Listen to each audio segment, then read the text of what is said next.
జమ్మలమడుగు జొన్న కంకి ఎంత జబర్దస్త్గా ఉంటుందో నీ పాట వింటే అర్థమవుతుంది. అర్జెంటుగా ఊరెళ్ళి ఆ కంకి తినాలనిపిస్తుంది.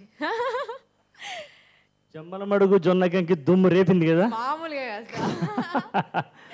రేలా రౌండ్లో ఫస్ట్ పాట కానీ జమ్మలమడుగు పాటతో ఈ దుమ్ము రేపే రౌండ్కి పేరు పెట్టినందుకు తప్పకుండా నువ్వు రేలా రౌండ్కి దుమ్ము రేపే రౌండ్కి నువ్వు న్యాయం చేసావు మా కావ్య. మన పాట ఎంత ఉరవడిగా సాగుతున్నా కూడా మన ఊపిరిని కూడా చాలా తెలివిడితోటి దాన్ని జాగ్రత్తగా చూసుకోవడం కూడా గాయనీకి ఉండాల్సినటువంటి ఒక బాధ్యత ఉంది. అది నువ్వు జాగ్రత్తగా దాన్ని నడిపించాలి. అవునా? ఇది ఒక చిన్న సూచన. నాసిక్లో పుట్టిన గోదావరి నరసాపురంలో కలిసేదాకా మీరు ఎప్పుడైనా వీలైతే గోదావరి యొక్క నది పరివాహ ప్రాంతాన్ని మనం చూస్తే ఒక్కొక్క చోట ఒక్కొక్క అవతారం కనిపిస్తూ ఉంటుంది గోదావరిది.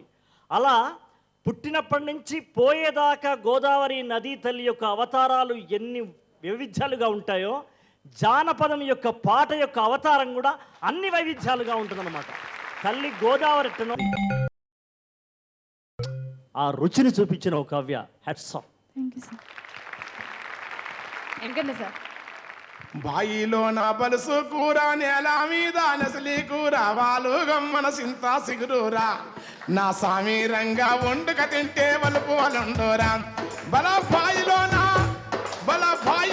బలుసు కూర బాయిలోన బలుసు కూర నేల మీద నసలి కూర వాలు గమ్మన సింత సిగురూరా నా సామి రంగా వండుకుంటే వలుపులుండోరా రాయలసీమ ప్రతి అన్నం ముద్దను కూడా చాలా పరమాత్మగా భావిస్తారు. ఎన్ని పాటలు నేను మొత్తం రాయలసీమ పాటలు తెలిస్తే ఈ జొన్నకూడు సద్దకూడు కూర బోటి ఇవన్నీ చాలా అద్భుతంగా చెప్తుంటారు వాళ్ళు. అది బాగా పాడినావు, పాటతో పాటు బాగా డ్యాన్స్ చేసినావు అని దమ్ము రానియక నేను అంతే. భరద్వాజ సార్, నేను ఫస్ట్ టైం వచ్చినప్పుడు అనుకుంటా చెప్పాను, ఈ జానపదం అంటే లేచి డ్యాన్స్ చేయిస్తారు అనుకున్నాను, చేయించలేదు అని చెప్పినట్టు గుర్తు నాకు. ఇప్పుడు నిజంగా లేచి వచ్చి డ్యాన్స్ చేద్దాం అనిపించింది. అంత బాగుంది. మరీ వస్తే ఈ వయసులో వచ్చి గంతులు వేస్తే మర్యాదగా ఉండదని చెప్పి ఆపుకున్నాను అంతే. చాలా కంట్రోల్ చేసుకున్నాను. Fantastic, super. ఫస్ట్ సాంగ్ ఏదో ఫ్లూక్ ఏమో అనుకున్నాం, కాదు ఫ్లూక్ కాదు. ఈ రెండో సాంగ్లు ఇరగదీసావు అంతే, చంపేశావు. ఇరగదీ నీకు అట్లా అద్భుతంగా పాడావు బంగారు కొండ.